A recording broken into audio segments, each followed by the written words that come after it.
Extended na sa Enero ng susunod na taon ang palugit ng Land Transportation Office o LTO sa mga e-bike at e-trike riders na mauhuling dadaan sa mga national road. Kasabay nito ang information drive at paglikha ng malinaw na guidelines sa mga limitasyong ipapataw sa light electric vehicles o LEV upang makaiwas sa aksidente. Ang buong detalye sa report ni Rovic Manuel. Hindi muna ipatutupad ngayong araw ng Land Transportation Office o LTO ang pag-impound sa mga light electric vehicles o LEVs tulad ng e-bikes at e-trikes na mahuhuling dadaan sa mga pangunahing kalsada at sa halip ay sisimula na ito sa January 2 sa susunod na taon. Pagbabago ito mula sa naunang pahayag ng LTO na simula ngayong araw ay ipatutupad na ang naturang impounding at panguhuli. Sa isang video statement na inilabas ni LTO Chief Marcus Lacanilao sa Facebook ng LTO, sinabi nito na magsisilbi munang information drive para sa mga motorista ang dapat sana ipanguhuli at impounding sa mga LEV na ito.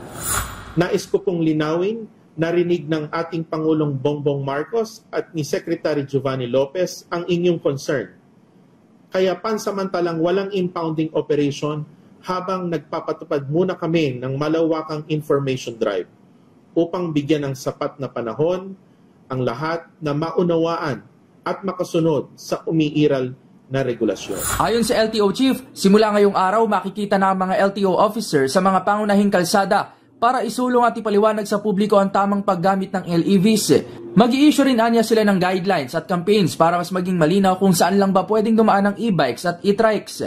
Aniya, mahalaga ang hakbang na ito upang mabigyan ng oras ang LEV users na makapaghanda sa pagpapatupad ng pag-amyenda ng mga patakaran.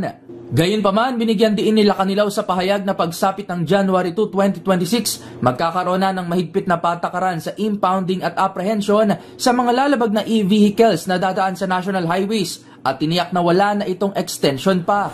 Pagdating sa January 2, 2026, magsisimula na ang strict enforcement at wala ng extension.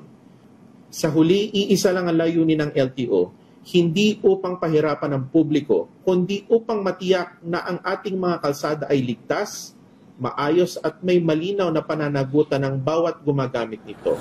Nitong Biyernes, matatandaan na mariing ipinahayag ng LTO ang pagbabawal sa mga e-bikes at e-trikes sa national roads dahil sa lumalalang bilang ng kaso ng aksidente na kinasasangkutan ng mga ito. Para sa MBC TV Network News, ito si Rovic Manuel ng DZRH TV. Una sa Pilipinas, una sa Pilipino.